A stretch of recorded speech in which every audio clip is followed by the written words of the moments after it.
Asianet ಸುವರ್ಣ news ನಡೆಯೋ doctor ಕಾರ್ಯಕ್ರಮಕ್ಕೆ ಸ್ವಾಗತ. ನಾನು ಅಮೃತಾ ಗೌಡ. ಆರೋಗ್ಯ ಅನ್ನೋದು ಪ್ರತಿಯೊಬ್ಬರಿಗೂ ಕೂಡ ಬಹಳ ಮುಖ್ಯ. ಆದರೆ ಎಲ್ಲರೂ ಒಂದಲ್ಲ ಒಂದು ಆರೋಗ್ಯ ಸಮಸ್ಯೆಗಳಿಂದ ಬಳಲ್ತಾ ಇರ್ತಾರೆ. ಇಂತಹ ಆರೋಗ್ಯ ಸಮಸ್ಯೆಗಳಿಗೆ ನಿಮ್ಮಡಿಯ ಡಾಕ್ಟರ್ ಕಾರ್ಯಕ್ರಮದಲ್ಲಿ ಪರಿಹಾರಗಳನ್ನ ಸಲಹೆಗಳನ್ನ ತಿಳಿಸ್ಕೊಡ್ತಾ ಬಂದಿದ್ದೀವಿ. ಲೈಫ್ ಸ್ಟೈಲ್ ಅನ್ನೋದು ನಮ್ಮ ದೇಹದ ಆರೋಗ್ಯದ ಮೇಲೆ ಎಷ್ಟರ ಮಟ್ಟಿಗೆ ಪರಿಣಾಮ ಬೀರ್ತಾ ಇದೆ ಅನ್ನೋದು ಇತ್ತೀಚಿನ ದಿನಗಳಲ್ಲಿ ಎಲ್ಲರಿಗೂ ಕೂಡ ಗೊತ್ತಿರುವಂತಹ ವಿಚಾರ. ಹೇಗೆ ನಮ್ಮ ಲೈಫ್ ಸ್ಟೈಲ್ನಿಂದ ನಮ್ಮ ಆರೋಗ್ಯ ಹೇಗೆ ಹದಗೆಡ್ತಾ ಇದೆ, ಅದರ ಜೊತೆಗೆ ಇದರಿಂದ ಹೃದಯ ಸಂಬಂಧಿ ಸಮಸ್ಯೆಗಳು ಕೂಡ ಹೆಚ್ಚಾಗ್ತಾ ಇದೆ. ಲೈಫ್ ಸ್ಟೈಲ್ ಚೇಂಜಸ್ ಇಂದ ನಮ್ಮ ಈಗಿನ ಒಂದು ಲೈಫ್ ಸ್ಟೈಲ್ ಇಂದ ಯಾವ ರೀತಿಯಾಗಿ ಆರೋಗ್ಯ ಸಮಸ್ಯೆಗಳಾಗ್ತಾ ಇದೆ, ಏನೇನೆಲ್ಲ ಏರುಪೇರುಗಳಾಗಬಹುದು, ಇದೆಲ್ಲವನ್ನ ತಿಳಿಸ್ಕೊಡೋಕೆ ಇವತ್ತಿನ ಕಾರ್ಯಕ್ರಮದಲ್ಲಿ ನಮ್ಮ ಜೊತೆ ಕಾವೇರಿ ಆಸ್ಪತ್ರೆಯ senior consultant cardiothoracic and vascular surgeon doctor Chiran Babu ಅವರಿದ್ದಾರೆ. ಮನೆಯವರನ್ನ ಕಾರ್ಯಕ್ರಮಕ್ಕೆ ಸ್ವಾಗತಿಸಿಕೊಳ್ಳೋಣ. ಡಾಕ್ಟರ್, ಕಾರ್ಯಕ್ರಮಕ್ಕೆ ಸ್ವಾಗತ. ತಮಗೆ ನಮಸ್ಕಾರ. ಡಾಕ್ಟರ್, ಈಗ ಆಸ್ ವಿ ಆಲ್ ನೋ, ಇತ್ತೀಚಿನ ಲೈಫ್ ಸ್ಟೈಲ್ ಅನ್ನೋದು ನಮ್ಮ ಹೆಲ್ತ್ಗೆ ನಮಗೆ ಮಾರಕವಾಗಿಬಿಟ್ಟಿದೆ ಆ್ಯಕ್ಚುಲಿ.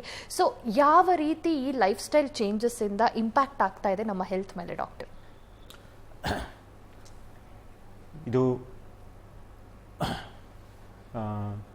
ನಮ್ಮ ಇವತ್ತಿನ ಲೈಫ್ ಸ್ಟೈಲು ನಮ್ಮ ಬರೀ ಹೃದಯದ ಆರೋಗ್ಯದ ಮೇಲಲ್ಲ, ಇಡೀ ದೇಹದ ಆರೋಗ್ಯದ ಮೇಲೆ ಪರಿಣಾಮ ಬೀರ್ತಾ ಇದೆ. ಇದು ಹೇಗಂದರೆ, ಒಂದು, ನಾವು ಮಾಡೋ ಕೆಲಸದ ಮೇಲೆ ನಮ್ಮ ಗಮನ ಜಾಸ್ತಿಯಾಗಿ ನಾವೇನು ಫಿಸಿಕಲ್ ಆ್ಯಕ್ಟಿವಿಟಿ ಮಾಡ್ತಿದ್ವೋ ನಮ್ಮ ಪೂರ್ವಜರು ಅದನ್ನು ಫುಲ್ ಕಡಿಮೆ ಮಾಡಿಬಿಟ್ಟಿದ್ದೀವಿ. ಹೇಗಿದೆ ಅಂದರೆ, ಝೀರೋ ಲೆವೆಲ್ಗೆ ಹೊರಟೋಗಿದೆ ನಮ್ಮ ಫಿಸಿಕಲ್ ಆ್ಯಕ್ಟಿವಿಟಿ. ಜೊತೆಯಲ್ಲಿ ಆರೋಗ್ಯ ಸೇವನೆ, ನಮ್ಮ ಪೂರ್ವಜರು ಎಷ್ಟು ಹಿತಮಿತವಾಗಿ ಆರೋಗ್ಯ ಸೇವನೆ ಮಾಡ್ತಿದ್ರು ಅದಕ್ಕೆ ವಿರುದ್ಧವಾಗಿ ನಾವು ಇವತ್ತಿನ ದಿವಸ ಊಟ ತಿಂಡಿ ಮಾಡ್ತಾ ಇದ್ದೀವಿ. ನಿದ್ದೆ ಕಡಿಮೆ ಆಗಿದೆ, ಯಾಕಂದರೆ ಸೋಷಿಯಲ್ ಮೀಡಿಯಾ, ಮೊಬೈಲ್ ಯೂಸೇಜ್ ಎಲ್ಲ ಜಾಸ್ತಿ ಆಗಿದೆ. ಇದಕ್ಕಿಂತ ಮುಖ್ಯವಾಗಿ ಇನ್ನೊಂದೇನೆಂದರೆ ಸ್ಟ್ರೆಸ್ ಮತ್ತು ಕಡಿಮೆ ನಿದ್ದೆ. ಸ್ಟ್ರೆಸ್ ಅನ್ನೋದು ಒಬ್ಬ ಮನುಷ್ಯನಿಗೆ ಬೇಕೇ ಬೇಕಾಗುತ್ತೆ ಎಕ್ಸಿಸ್ಟ್ ಆಗೋದಕ್ಕೆ, ದುಡಿದು ಸಂಪಾದನೆ ಮಾಡೋದಕ್ಕೆ. ಬಟ್ ಅದು ಯಾವಾಗ ನಮ್ಮ ಮಿತಿ ಮೀರೋಗುತ್ತೋ ಆ ಸ್ಟ್ರೆಸ್ಸಿಂದ ನಮ್ಮ ದೇಹದ ಮೇಲೆ, ಆರೋಗ್ಯದ ಮೇಲೆ ಖಂಡಿತವಾಗ್ಲೂ ಪರಿಣಾಮ ಬೀರುತ್ತೆ. ಹೇಗೆ ಅಂದರೆ, ತುಂಬ ಸ್ಟ್ರೆಸ್ ಆಯಿತು ಅಂದರೆ ಮನುಷ್ಯನಿಗೆ ಬಿಹೇವಿಯರಲ್ ಚೇಂಜಸ್ ಸ್ಟಾರ್ಟ್ ಆಗುತ್ತೆ. ಅದರಿಂದ ಕೆಟ್ಟ ಹವ್ಯಾಸಗಳು ಸ್ಟಾರ್ಟ್ ಆಗುತ್ತೆ. ಸ್ಮೋಕ್ ಮಾಡೋದು, ಆಲ್ಕೋಹಾಲ್ ಸೇವನೆ ಮಾಡೋದು. ಇದರಿಂದ ಅವರು BP, ಡಯಾಬಿಟೀಸು, ಈ ಥರ ಎಲ್ಲ ಕಾಯಿಲೆಗಳು ಅವ್ರನ್ನ ಆವರಿಸ್ಕೊಳ್ಳುತ್ತೆ. ಇದರಿಂದ ಅವರು ಬರೀ ಹೃದಯಕ್ಕಷ್ಟೇ ಅಲ್ಲನೇ ಮಾನಸಿಕವಾಗಿ ಕೂಡ ಇದು ಪರಿಣಾಮ ಬೀರುತ್ತೆ. ಓಕೆ ಡಾಕ್ಟರ್, ಈಗ ಇನಿಷಿಯಲ್ ಆಗಿ ನೀವು ಹೇಳಿದ ಒಂದೊಂದೇ ವಿಚಾರನ ತಗೊಳ್ತಾ ಹೋದ್ರೆ, ಮೊದಲಿಗೆ ಈ ಸ್ಮೋಕಿಂಗ್ ಮತ್ತೆ ಆಲ್ಕೋಹಾಲ್ ಸ್ಮೋಕಿಂಗ್ ಕನ್ಸಂಪ್ಷನ್ ಇತ್ತೀಚಿನ ದಿನಗಳಲ್ಲಿ ಹೆಚ್ಚಾಗ್ತಾ ಇದೆ. ಸೊ ಅದು ರೆಡ್ಯೂಸ್ ಮಾಡಲಿಕ್ಕೂ ಕೂಡ ಯಾರೂ ರೆಡಿ ಇಲ್ಲ. ಅದರ ರಿಸ್ಕ್ಗಳು ಎಷ್ಟರ ಮಟ್ಟಿಗಿರುತ್ತೆ ಅನ್ನೋದು ಕೂಡ ಗೊತ್ತಿಲ್ಲ. ಸೊ ಆಲ್ಕೋಹಾಲ್ ಮತ್ತೆ ಸ್ಮೋಕಿಂಗ್ ಇಂದ ಆಗುವಂತಹ ಕೆಲವೊಂದಿಷ್ಟು ಸಮಸ್ಯೆಗಳು ಎಷ್ಟರ ಮಟ್ಟಿಗೆ ರಿಸ್ಕ್ ಆಗಬಹುದು ಡಾಕ್ಟರ್? ಸ್ಮೋಕಿಂಗ್ ಯಾವುದೇ ಫಾರ್ಮಲ್ಲಾಗಲಿ, ಅದನ್ನು ಬಾಯಲ್ಲಿ ಸೇವನೆ ಮಾಡೋದಾಗಲಿ, ಸ್ಮೋಕ್ ಮಾಡೋದಾಗಲಿ, ಈಗ ಹೊಸದಾಗಿ ಇತ್ತೀಚಿನ ದಿನಗಳಲ್ಲಿ ವೇಪಿಂಗ್ ಅಂತ ಬಂದಿದೆ. ಯಾವುದೂ ಸೇಫ್ ಅಲ್ಲ. Smoking in any form is injurious to heart and general health of the body. ಹೇಗೆಂದರೆ, ಟೊಬ್ಯಾಕೋ ಕಂಟೆಂಟು ನೀವು ಡೈರೆಕ್ಟಾಗಿ ಬಾಡಿಗೆ ಹೋಯ್ತಂದರೆ ಇದು ರಕ್ತನಾಳಗಳ ಮೇಲೆ ಪರಿಣಾಮ ಬೀರುತ್ತೆ. ಅದನ್ನು ಕಾನ್ಸ್ಟ್ರಿಕ್ಟ್ ಅಂದರೆ ಸಂಕುಚಿತಗೊಳಿಸುತ್ತೆ. ಈ ಒಂದು ಸಲ ಈ ಥರ ಸಂಕುಚಿತಗೊಳ್ಗೊಂಡ್ರ ರಕ್ತನಾಳದಲ್ಲಿ ರಕ್ತ ಸಂಚಾರ ಸರಿಯಾಗೋದಿಲ್ಲ. ನೀವೇ ಯೋಚನೆ ಮಾಡಿ, ದೇಹದಲ್ಲಿ ರಕ್ತ ಸಂಚಾರ ಆದ್ರಷ್ಟೇನೆ ಮನುಷ್ಯನ ಅಂಗಾಂಗಗಳು ಕೆಲಸ ಮಾಡೋದಕ್ಕಾಗೋದು. ಹೃದಯದ ಮೇಲೆ ಪರಿಣಾಮ ಬೀರುತ್ತೆ, ಮೆದುಳ ಮೇಲೆ ಪರಿಣಾಮ ಬೀರುತ್ತೆ. ಇದಕ್ಕೆ ಮೀರಿ ಒಂದು ಕೆಟ್ಟ ಅಭ್ಯಾಸ ಆಗಿ it becomes A mental addiction. Alcohol ಅಷ್ಟೇನೆ ಸೇಮ್. ಯಾವುದೇ ಒಂದು ಮಿತಿ ಇಲ್ಲವೇ ಇಲ್ಲ ಆಲ್ಕೋಹಾಲ್ಗೆ. ಅದು 1 ml ತಗೊಳ್ಳಿ, 100 ml ತಗೊಳ್ಳಿ, 200 ml ತಗೊಳ್ಳಿ, ಅದು ದೇಹಕ್ಕೆ ಒಳ್ಳೆಯದಲ್ಲ. ನಾನು ಈ ಆಲ್ಕೋಹಾಲ್ ಬಗ್ಗೆ ಇಷ್ಟೇ ಹೇಳೋದಕ್ಕೆ ಇಷ್ಟಪಡೋದು.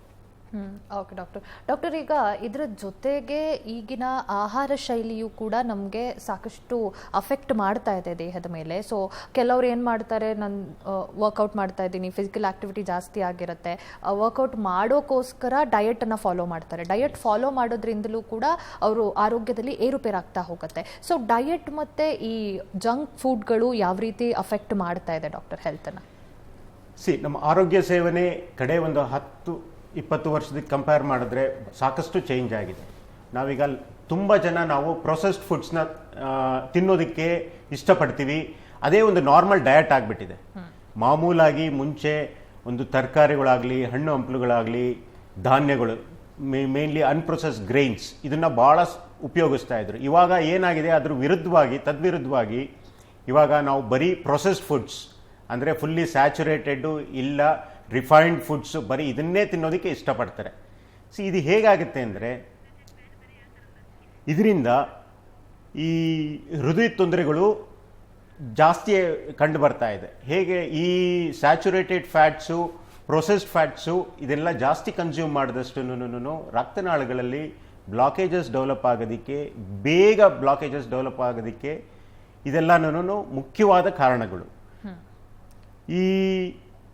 ಇದನ್ನ ತಡೆ ಹಿಡಿಬೇಕಂದ್ರೆ ನಾವು ನಮ್ಮ ಪೂರ್ವಜರು ಹೇಗೆ ಮುಂಚೆ ಉಪಯೋಗಿಸ್ತಾ ಇದ್ರೋ ಧಾನ್ಯಗಳನ್ನ, ಕಾಳುಗಳನ್ನ, ಅದನ್ನ ಉಪಯೋಗಿಸೋದಕ್ಕೆ ಸ್ಟಾರ್ಟ್ ಮಾಡಬೇಕಾಗತ್ತೆ. ಓಕೆ ಡಾಕ್ಟರ್, ಇನ್ನು ಈಗ ಈ ಸೆಡೆಂಟರಿ ಲೈಫ್ ಸ್ಟೈಲ್ ಇಂದ ನಿದ್ದೆ ಕೂಡ ಕಮ್ಮಿ ಆಗಿದೆ. ನೀವು ಆಗಲೇ ಮೆನ್ಷನ್ ಮಾಡಿದ್ರಿ, ನಿದ್ದೆ ಇಲ್ಲದೆ ಇರೋದು ಕೂಡ ಆರೋಗ್ಯದಲ್ಲಿ ಏರುಪೇರಾಗಲಿಕ್ಕೆ ಮುಖ್ಯ ಕಾರಣ ಅಂತ. ಸೊ ಈ ಸ್ಲೀಪ್ ಪ್ಯಾಟ್ರನ್ ಚೇಂಜಸ್ ಇಂದ ಯಾವ ರೀತಿ ಹೆಲ್ತ್ ಇಶ್ಯೂಸ್ ಆಗ್ತಿದೆ ಡಾಕ್ಟರ್? ಹಾರ್ಟಿಗೆ ಇದಕ್ಕೂ ಏನು ಕನೆಕ್ಷನ್ ಇದೆ? ಹೃದಯ ಸಂಬಂಧಿ ಸಮಸ್ಯೆಗಳು ಹೇಗೆ ಬರುತ್ತೆ ಇದರಿಂದ ಅಂತ? ಒಬ್ಬ ಮನುಷ್ಯ ಯೂಶಲಿ 6ರಿಂದ 8 ತಾಸು ಮಲಗಬೇಕು. ಈ 6ರಿಂದ 8 ತಾಸು ನಾವು ಮಲಗ್ತೀನಿ ಅಂತ 10 ಗಂಟೆಗೆ ಹೋಗಿ ಮಂಚದಲ್ಲಿ ಬೆಡ್ ಮೇಲೆ ಮಲ್ಕೊಂಡ್ರೆ ಕೈನಲ್ಲಿ ಮೊಬೈಲ್ ಇರುತ್ತೆ. ಇದು 90% ಜನ ಇದೇ ಥರ ಮಾಡೋದು. ಆ ಮೊಬೈಲ್ ಇಟ್ಕೊಂಡು ನೆಕ್ಸ್ಟ್ 1 ತಾಸು ಕೂತಿರ್ತಾರೋ, 2 ತಾಸು ಕೂತಿರ್ತಾರೋ, ಇಲ್ಲ ರಾತ್ರಿ ಎಲ್ಲ ಕೂತಿರ್ತಾರೋ, ಅದು ಯಾರಿಗೂ ಹೇಳೋದಕ್ಕೆ ಬರೋದಿಲ್ಲ.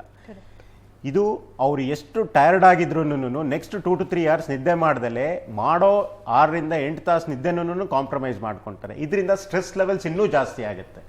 ಸ್ಟ್ರೆಸ್ ಲೆವೆಲ್ಸು ಜಾಸ್ತಿ ಆದಷ್ಟು ಇದು ಹೃದಯದ ಮೇಲೆ, ದೇಹದ ಮೇಲೆ, ಬೇರೆ ಅಂಗಾಂಗಗಳ ಮೇಲೆ ಕೆಲಸ ಮಾಡೋದಕ್ಕೆ ಪರಿಣಾಮ ಬೇರೆ ಬೀರುತ್ತೆ. ಒಂದು ನೆಕ್ಸ್ಟ್ ಮರುದಿನ ಬೆಳಗ್ಗೆ ಅವರು ಎದ್ದ ನಂತರನೇ ಆಗೊಂದು ರೆಸ್ಟ್ಫುಲ್ ಸ್ಲೀಪ್ ಆಗಿರೋದಿಲ್ಲ. ಅವ್ರು ಏನು ಕೆಲಸ ಮಾಡಬೇಕಿರುತ್ತೋ ಅದನ್ನ ಅವರು ಮನಸ್ಫೂರ್ತಿಯಾಗಿ ಕೆಲಸ ಮಾಡೋದಕ್ಕೆ ಆಗೋದಿಲ್ಲ. ಅದು ಖಂಡಿತವಾಗ್ಲೂ ಈಗಿನ ಜನಾಂಗದ ಮೇಲೆ ಹೇಗೆ ಪರಿಣಾಮ ಬೀರ್ತಾ ಇದೆ ಅಂದರೆ, 90% ಜನ ಎಲ್ಲ ಕೂತೇ ಕೆಲಸ ಮಾಡೋದು. ನಾವು ಇವಾಗ ಕೂತ್ ಕೆಲಸ ಮಾಡೋದು, continuous sitting is the new smoking. ಹಾಗೆ ಏನಂದರೆ WHO ಹೇಳಿದೆ, ಕಂಟಿನ್ಯೂಸ್ ಆಗಿ ಯಾರಾದರೂ 1 ಗಂಟೆ ಮೇಲೆ ಕೂತು ಕೆಲಸ ಮಾಡಿದ್ರೆ ಅದು ಎಷ್ಟು ರಿಸ್ಕ್ ಇರುತ್ತೆ ಹಾರ್ಟ್ ಡಿಸೀಸ್ ಡೆವಲಪ್ ಆಗೋದಕ್ಕೆ ಅಂದರೆ, ಸಿಗರೇಟ್ ಸ್ಮೋಕ್ ಮಾಡಿದಷ್ಟೇ ರಿಸ್ಕ್ ಇರುತ್ತೆ ಅಂತ. ಅದಕ್ಕೆ ಏನು ಹೇಳ್ತಾರೆ ಅಂದರೆ, 1 ತಾಸು ಮೇಲೆ ಯಾರಾದರೂ ಕೂತು ಕೆಲಸ ಮಾಡಬೇಕು ಅನ್ನೋಗಿದ್ರೆ 5 ನಿಮಿಷ ಬ್ರೇಕ್ ತಗೊಂಡು ಓಡಾಡಿ, ವಾಕ್ ಮಾಡಿ ಬಂದು ಕೂತು ಅವ್ರ ಕೆಲಸ ಮುಂದುವರಿಸಬೇಕು. ಆ ಲೆವೆಲ್ಗೆ ರಿಸ್ಕ್ ಇದೆ ಕಂಟಿನ್ಯೂಸ್ ಫಿಸಿಕಲ್ ಇನ್ಆಕ್ಟಿವಿಟಿ ಅನ್ನೋದನ್ನ.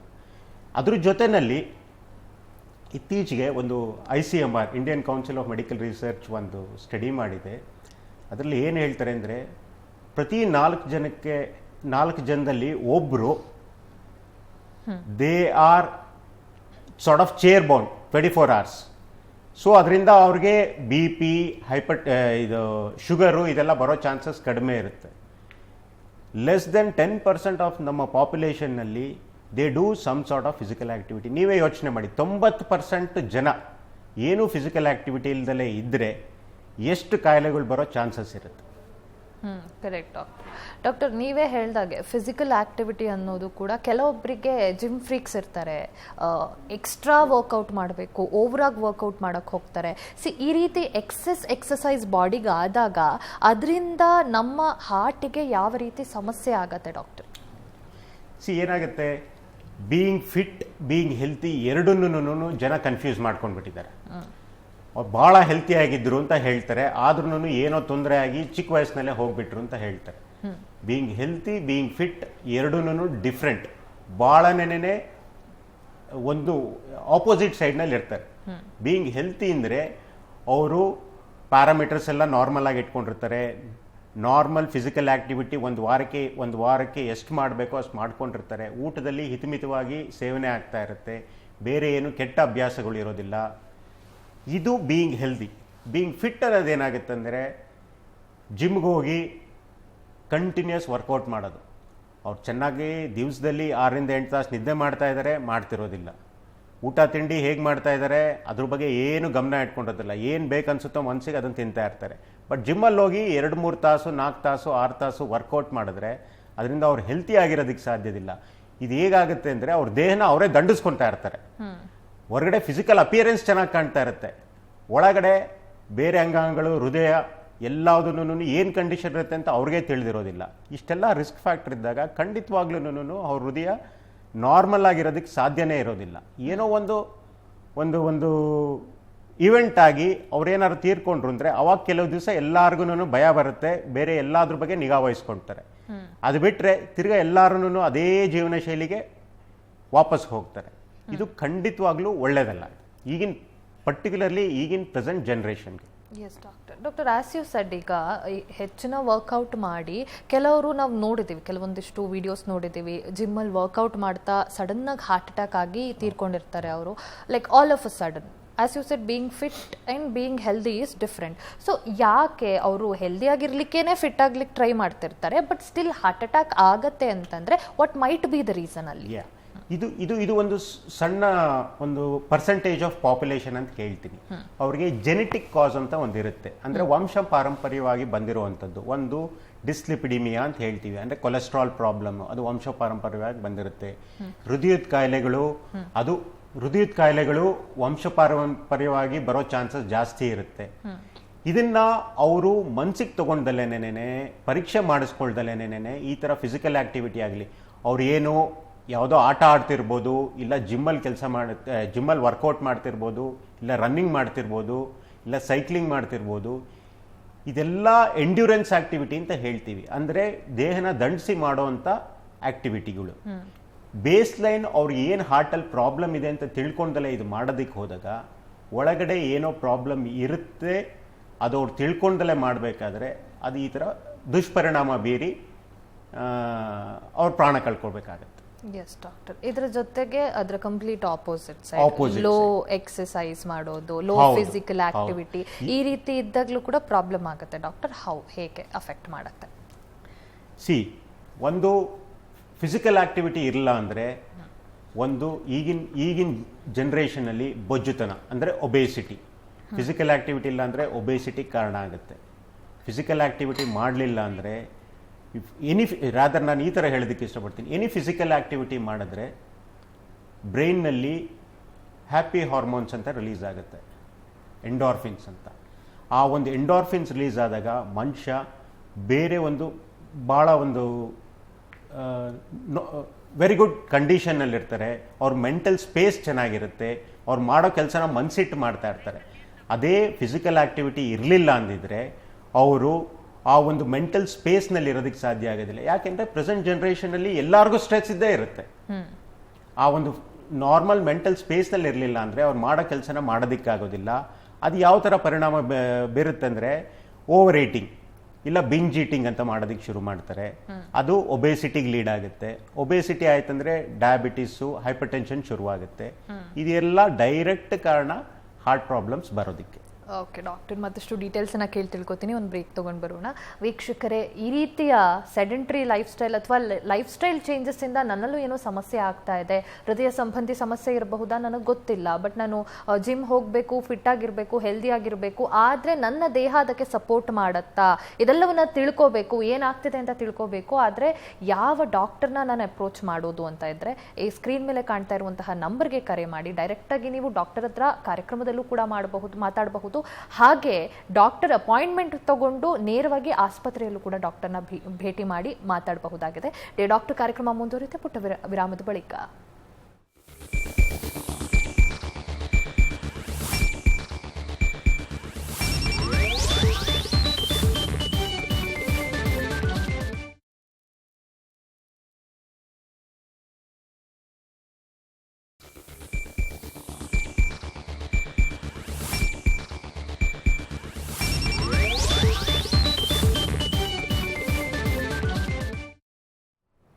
ವಿರಾಮದ ಬಳಿಕ ಡಾಕ್ಟರ್ ಕಾರ್ಯಕ್ರಮಕ್ಕೆ ಮತ್ತೊಮ್ಮೆ ಸ್ವಾಗತ. ಸಿಮಿನಾ ಅಂತ ಚಿಕ್ಕಮಗಳೂರಿಂದ ಕಾಲರ್ ರೆಡಿ ಇದ್ದಾರೆ. ನಮಸ್ತೆ ಸಿಮಿನಾ ಅವರೇ. ನಮಸ್ತೆ ಮೇಡಮ್.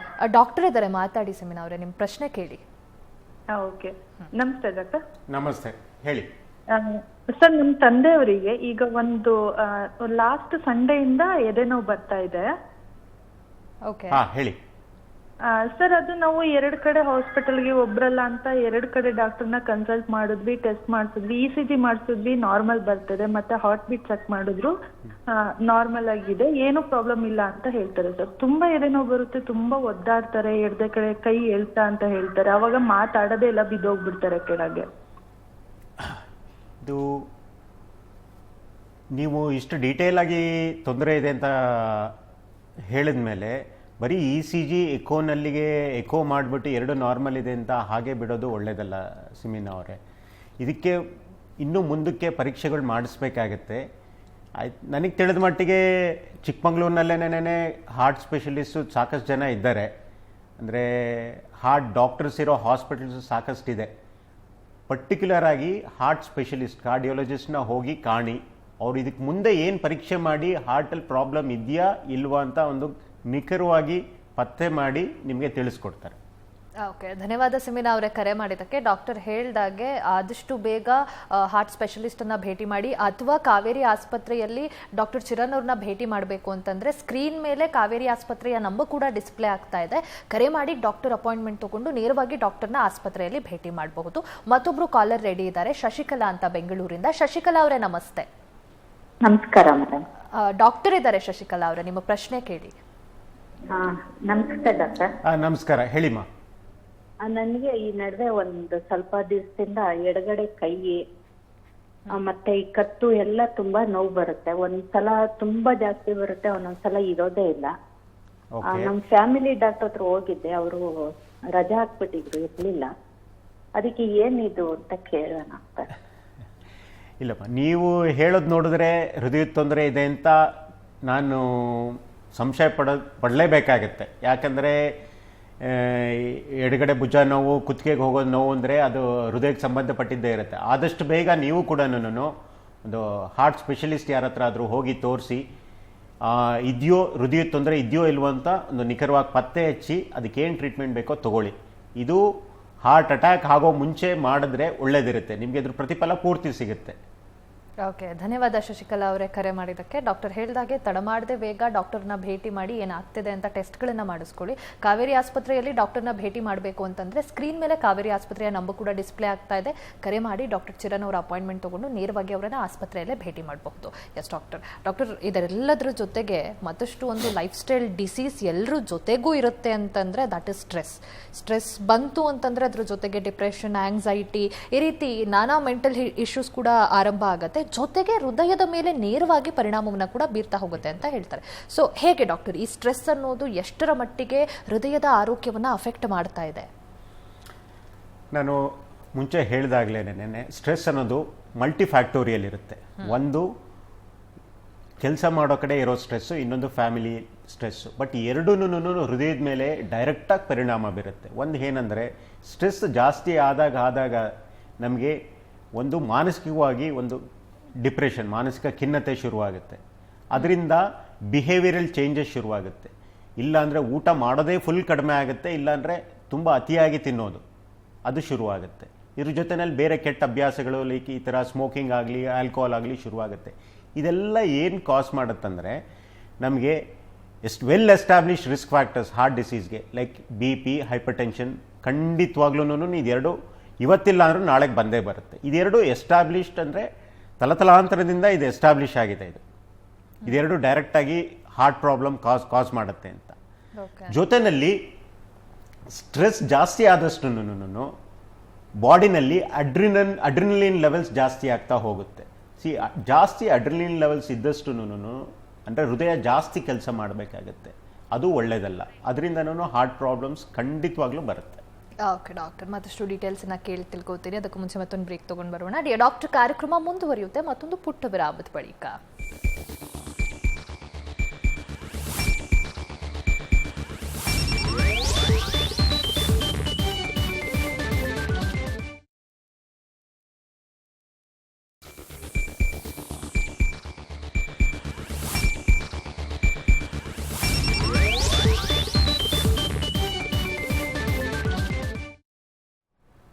ವಿರಾಮದ ಬಳಿಕ ಡಾಕ್ಟರ್ ಕಾರ್ಯಕ್ರಮಕ್ಕೆ ಮತ್ತೊಮ್ಮೆ ಸ್ವಾಗತ. ಡಾಕ್ಟರ್, ಈಗ ಇಷ್ಟೊಂದು ಲೈಫ್ ಸ್ಟೈಲ್ ಸಮಸ್ಯೆ ಇದ್ದಾಗ ಅದರಲ್ಲಿ ಕೆಲವೊಂದಿಷ್ಟು ಮಾರ್ಪಾಡುಗಳನ್ನು, ನೆಸೆಸರಿ ಸ್ಟೆಪ್ಸ್ ಟು ಟೇಕ್, ಕೆಲವೊಂದಿಷ್ಟು ಸಮಸ್ಯೆಗಳನ್ನು ನಾವು ಮುಂಚಿತವಾಗಿಯೇ ಪ್ರಿವೆಂಟ್ ಮಾಡಬೇಕು ಅಂತ ಇದ್ದರೆ what are those life style changes steps doctor? Okay, ಇಲ್ಲಿ ಬ್ರೀಫಾಗಿ ಒಂದು ಪಾಯಿಂಟರ್ಸ್ ಥರ ಹೇಳ್ತೀನಿ. What are the life style change, ನಮ್ಮ ಜೀವನ ಶೈಲಿ ಬದಲಾವಣೆಗಳು ಎದಕ್ಕೆ ಮಾಡಬೇಕು, ಇದು ಮಾಡೋದ್ರಿಂದ ಏನು ಪ್ರತಿಫಲ ಸಿಗುತ್ತೆ ನಮಗೆ ಅಂತ. ಜೀವನ ಶೈಲಿ ಬದಲಾವಣೆ ಅಂದರೆ ನಾವು ಏನು ಮಾಡ್ತಿದ್ವೋ ಅದನ್ನು ಬಿಟ್ಟು ಅದನ್ನು ಚೇಂಜ್ ಮಾಡಿಕೊಂಡು, ಡ್ರಾಸ್ಟಿಕಲಿ ಚೇಂಜ್ ಮಾಡಿಕೊಂಡು ನಮ್ಮ ಆರೋಗ್ಯಕ್ಕೆ ಸಹಾಯ ಆಗೋ ಹಾಗೆ ನೋಡ್ಕೋಬೇಕಾಗತ್ತೆ. ಒಂದು ಮುಖ್ಯವಾಗಿ ಒಂದು ರೆಗ್ಯುಲರ್ ಫಿಸಿಕಲ್ ಆ್ಯಕ್ಟಿವಿಟಿಯಿಂದ ಏನು ಡಿಫೈನ್ ಮಾಡ್ತಾರೆ ಅಂದರೆ mild intensity, moderate intensity or severe extreme intensity ಅಂತ ಹೇಳ್ತಾರೆ. WHO ಇಲ್ಲ ಅಮೆರಿಕನ್ ಹಾರ್ಟ್ ಅಸೋಸಿಯೇಷನ್ ರೆಕಮೆಂಡ್ ಮಾಡಿರೋದು ಏನಂದರೆ 150 ನಿಮಿಷ moderate intense activity per week, ಒಂದು ವಾರದಲ್ಲಿ. ಅದನ್ನು ಹೇಗಾದರೂ ಡಿವೈಡ್ ಮಾಡ್ಕೊಳ್ಳಿ. ಇಲ್ಲ ಅಂದರೆ ಇಂಟೆನ್ಸ್ ಆಗಿ ಮಾಡ್ತೀರಾ ಅಂದರೆ 75 ಮಿನಿಟ್ಸ್ ಪರ್ ವೀಕ್. ಇಷ್ಟು ಮಾಡಿದ್ರೆ ಸಾಕು, ನಿಮ್ಮ ಹಾರ್ಟು ಹೆಲ್ದಿ ಆಗಿರುತ್ತೆ ಅಂತ ಹೇಳ್ತಾರೆ. ಇದ್ರ ಮೇಲೆ ನೀವು ಬಿಯಾಂಡ್ ಆಗಿ ಮಾಡಿ ನಾನು ಜಿಮ್ ಮಾಡಬೇಕು, ಎಂಡ್ಯೂರೆನ್ಸ್ ಸ್ಪೋರ್ಟ್ಸ್ ಮಾಡಬೇಕು ಅಂದರೆ ಪ್ಲೀಸ್ ಇದೆಲ್ಲ ಶುರು ಮಾಡೋ ಮುಂಚೆ ನಿಮ್ಮ ರೆಗ್ಯುಲರ್ ಫಿಸಿಷಿಯನ್ ಇಲ್ಲ ಕಾರ್ಡಿಯೋಲಜಿಸ್ಟ್ನ ಕನ್ಸಲ್ಟ್ ಮಾಡಿ ನಿಮ್ಮ ಬೇಸ್ ಲೈನ್ ಹೆಲ್ತ್ ಏನಿದೆ, ಏನು ಪ್ರಿಕಾಷನ್ಸ್ ತಗೋಬೇಕು ಅಂತ ಅವ್ರ ಹತ್ರ ಇಂಡಿವಿಜುವಲ್ ಆಗಿ ಡಿಸ್ಕಸ್ ಮಾಡಿ. ಓಕೆ, ಫಿಸಿಕಲ್ ಆ್ಯಕ್ಟಿವಿಟಿ ಮಾಡಲಿಲ್ಲ ಅಂದರೆ ಅಟ್ಲೀಸ್ಟ್ ರೆಕಮೆಂಡ್ ಮಾಡಿದ ಹಾಗೆ 150 hours ಅಂದರೆ ನಾವಿರೋ ಈವಿನ್ ಪ್ರೆಸೆಂಟ್ ಡೇನಲ್ಲಿ ಖಂಡಿತವಾಗ್ಲೂ ಅದು ನಿಮಗೆ ಬೊಜ್ಜುತನ ಬಂದೇ ಬರುತ್ತೆ. ಆ್ಯಕ್ಟಿವಿಟಿ ಇರಲಿಲ್ಲ ಅಂದರೆ ನಾ ಹೇಳಿದಾಗ ಆಗ್ಲೇನೆ sitting is the new smoking. Smoke ಮಾಡಿದಷ್ಟು ರಿಸ್ಕ್ ನಿಮ್ಗೆ ಇರುತ್ತೆ ಅಷ್ಟೇ. ಒಂದು ವಾರದಲ್ಲಿ, ಒಂದು ದಿವಸದಲ್ಲಿ 8,000 to 10,000 ಸ್ಟೆಪ್ಸು, ನಿಮ್ಮ ಕೈಲಾದರೆ 15,000 ಸ್ಟೆಪ್ಸು. ಈಗಂತೂ ಸ್ಮಾರ್ಟ್ ವಾಚಸ್ಸು ಎಲ್ಲರ ಹತ್ರನೂ ಇರುತ್ತೆ.